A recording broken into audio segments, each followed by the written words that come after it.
மதுரை மேலூர் அடுத்த ஐயாப்பட்டி 4 வழி சாலையில் காரை ஏற்றி சதீஷ்குமார் என்ற இளைஞர் கொலை செய்யப்பட்டிருக்கிறார். மகளின் காதல் திருமணத்திற்கு எதிர்ப்பு தெரிவித்து பெண் தரப்பினர் இந்த வெறிச்செயலில் ஈடுபட்டிருப்பதாகவும் சொல்லப்படுகிறது. கூடுதல் விவரங்களை செய்தியாளர் ராமகிருஷ்ணன் வழங்க கேட்போம். ராமகிருஷ்ணன், வணக்கம். இந்த கோர சம்பவம் குறித்த முழுமையான விவரங்களை பதிவு பண்ணலாம். சார், மதுரை மாவட்டம் மேலூர் அருகே ஐயாப்பட்டி 4 வழி சாலையில இருசக்கர வாகனத்தில் வந்த தம்பதிகள் இருவர் காரை ஏற்றி விபத்துக்கு உள்ளாக்கி அவரை கொலை செய்து இருவரையும் கொலை செய்வதாக வந்துள்ளனர். இது மதுரை மாவட்டத்தில் உள்ள பூதமல்லி பக்கத்தில் உள்ள தொட்டப்பட்டி பகுதியை சேர்ந்த சதீஷ்குமார் இவருக்கும் இந்த ராகவி என்பவருக்கு காதல் திருமணம் நடந்திருக்கு. இந்த காதல் திருமணத்துக்கு பெற்றோர்கள்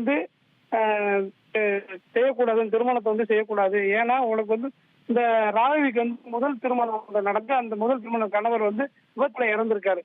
இதை தொடர்ந்து இந்த ராகவி சதீஷ்குமாரை திருமணம் செய்து திருச்சியில தனியா வாழ்ந்து வந்திருக்காங்க.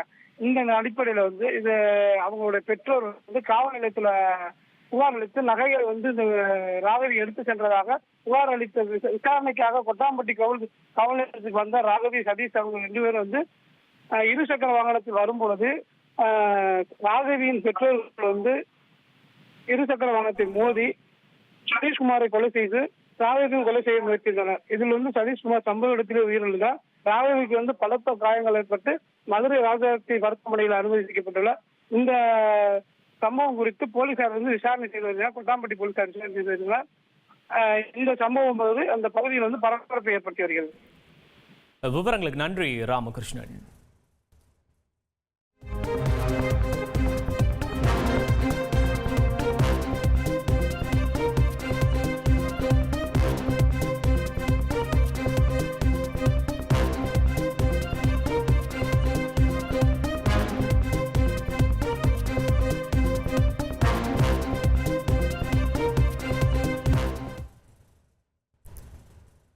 மதுரை மேலூர் அடுத்த ஐயாப்பட்டி 4 வழி சாலையில் காரை ஏற்றி சதீஷ்குமார் என்ற இளைஞர் கொலை செய்யப்பட்டிருக்கிறார். மகளின் காதல் திருமணத்திற்கு எதிர்ப்பு தெரிவித்து பெண் தரப்பினர் இந்த வெறிச்செயலில் ஈடுபட்டிருப்பதாக சொல்லப்படுகிறது.